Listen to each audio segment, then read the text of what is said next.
On a bright sunny day, while Ned sat at the breakfast table, he tried to get his mother or sister to tell him where they were all going.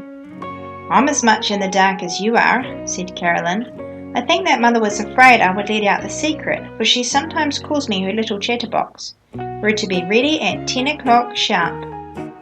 "Well, I suppose we'll know in a few hours. Look, here comes Charlie Wood. I promised to show him something in my workshop." Away ran Ned. The boys played together until after 9 o'clock, and then instead of going directly to the house to be on hand promptly at 10 o'clock, Ned thought, "Oh, there's time enough for me to finish my kite."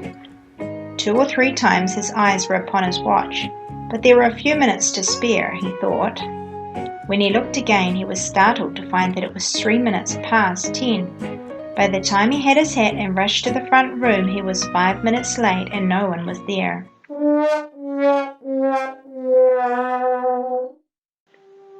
He could not believe that his mother would disappoint him for such a little delay, so he called for Carolyn.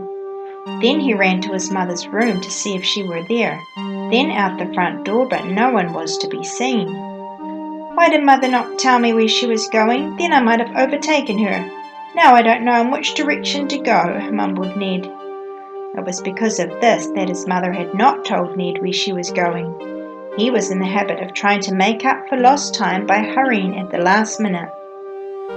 Mrs. Grey had planned a visit to her sister who lived on a farm.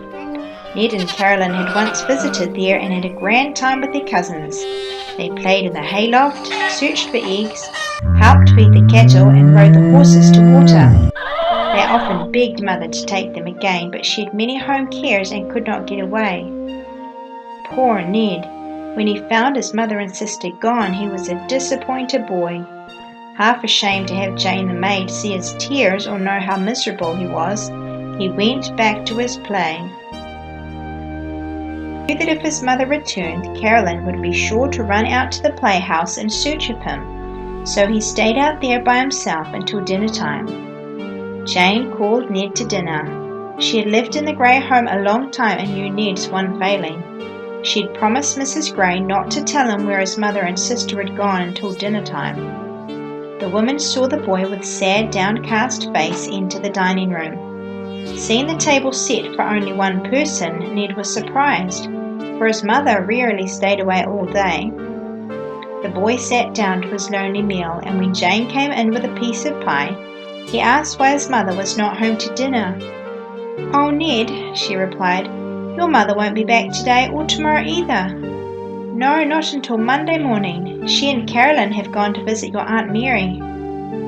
This was too much for the youth. Dropping knife and fork, he rushed upstairs to his room, where he flung himself on the bed and cried bitterly. When he had recovered from the first burst of tears, he remembered his mother's request not to forget that she should expect him in the front room at 10 o'clock precisely. Now he understood that she must have started with Carolyn to the station at the very moment the clock hands pointed to the hour. It was a good lesson. He knew his mother had not meant to be cruel to him, and he resolved to improve in promptness. It was with bright sunny face, from which all sadness had vanished, that Ned met his mother and sister when they reached home Monday morning. Mrs. Grey saw at once that the hard lesson she had been obliged to teach him had not been in vain.